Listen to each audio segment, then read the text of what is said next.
ছিল গঙ্গা পুজো। আর গঙ্গা পুজো বা দশহরা, এই পুজোতে কাল গঙ্গার ধারে ধারে প্রচুর মূর্তি হয়ে, মা গঙ্গার মূর্তি হয়ে পুজো হয়। তো সেই জন্য চলে গিয়েছিলাম স্নান করতে গঙ্গা পুজোর দিন। আর এই যে টোটোতে যাওয়ার সময় আমার মেয়ে দেখো কিছুতেই কোলে বসলো না, ও নিজে একা বসবে, আর কত রকম কায়দা কানুন করছে আর বক বক বক বক করছে, কত দূর মা। এই করতে করতে গল্প করতে করতে পৌঁছে গেলাম গোপালঘাটে। তো আমরা গোপালঘাটে স্নান করেছিলাম।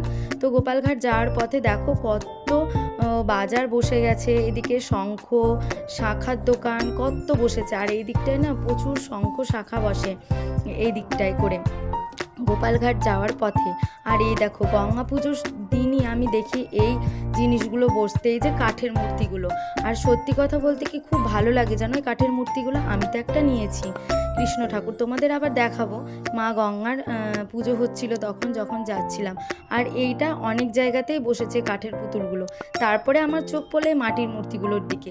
মাটির মূর্তিগুলো এত সুন্দর না, খুব ভালো লাগে আমার দেখতে। এদিকে ছিল মোটু পাতলু, আর ওপরটাই দেখালাম তোমাদের ভীম চুটকি।